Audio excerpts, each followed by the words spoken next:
will be down presently, Mr. Nuttall. In the meantime, you must try and put up with me.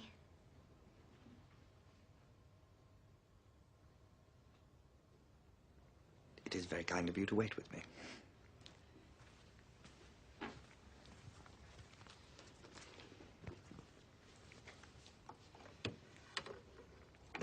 Your aunt, Mrs. Sappleton. I'm looking forward to meeting her, I'm sure. Do you know many of the people around here? Hardly a soul, I'm afraid. My sister stayed at the rectory 4 years ago, and she's given me some letters of introduction. Oh. Oh? Then you know practically nothing about my aunt? I know her name and address.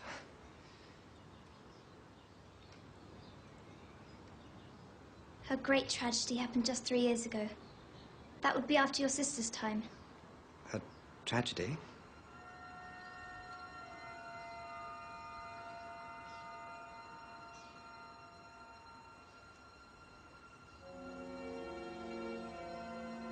You may wonder why we keep these French doors open on such a cold afternoon.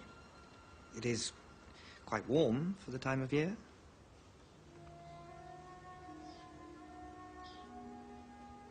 Out through those doors, 3 years ago to a day, my aunt's husband and her 2 sons went off for their day's shooting. They never came back. Crossing the moor to their favourite snipe shooting ground, all 3 were engulfed in a treacherous piece of bog. Their bodies were never recovered. That was the awful part of it. No grave, no marker. Poor aunt thinks that they will come back someday. They and the little brown Labrador that was lost with them, and walk in as they used to. She spends hours sitting, waiting, watching through the open doors.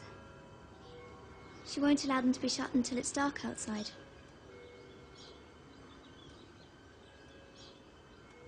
Oh, I'm sorry. Do sit down, Mr. Nuttall.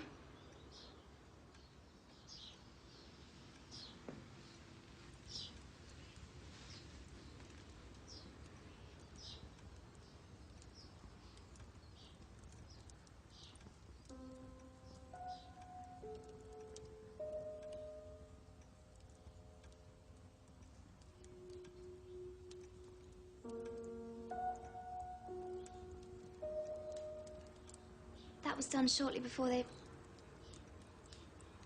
Poor dear aunt. She's often told me of how they went out. Her husband with his waterproof coat over his arm, and Ronnie, her eldest son, teasing her.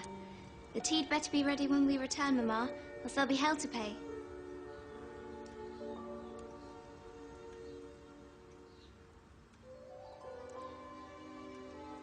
Do you know?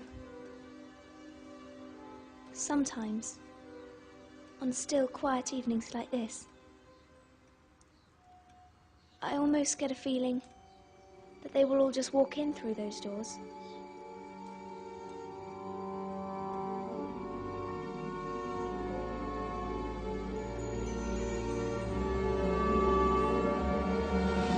I'm terribly sorry for keeping you waiting, Mr. Nuttall.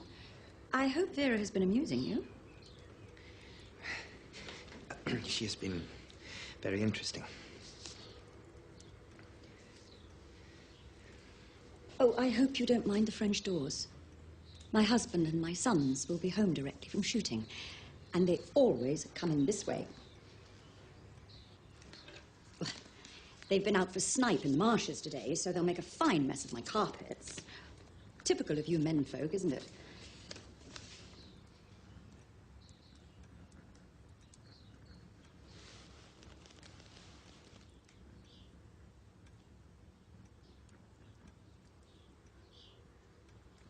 They're calling it nervous exhaustion. It's in the family. As you know, my sister...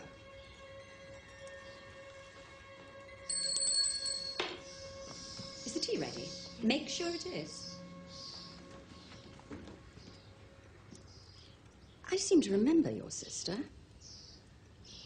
Yes.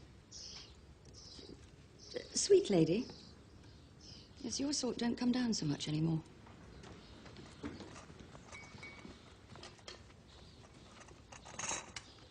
I hope your stay will be peaceful.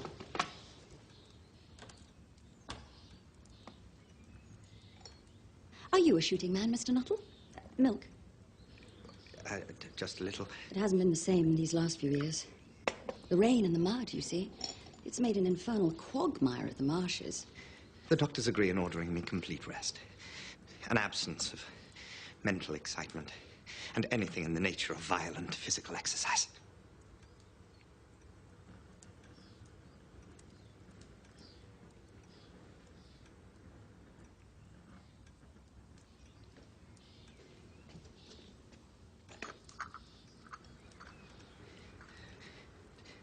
On the subject of diet, though, they're not in such agreement. No.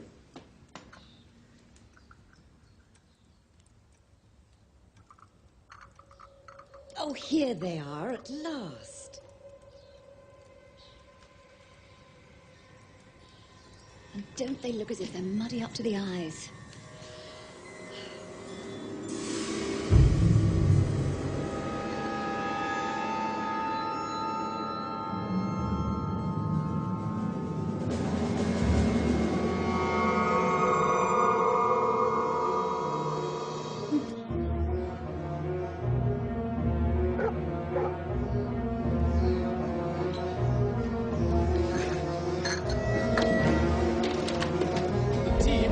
Ready, Mama.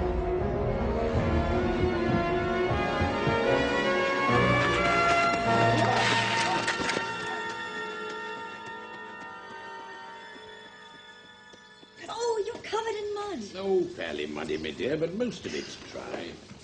They'll need to get used to it if we go to war. Oh, please, let's not talk about that. We'll be home by Christmas, you'll see. Check. Who was that who bolted out as we came up? The most extraordinary man. A Mr. Nuttall. He talked about nothing but his illnesses, and then he dashed off without a word of goodbye or apology when you came in. I expect it was the Labrador. He told me he had a horror of dogs. He was once hunted into a cemetery on the banks of the Ganges by a pack of pariah dogs and had to spend the night in a newly dug grave with the creatures snarling and grinning and foaming just above him. Enough to make anyone lose their nerve, I dare say.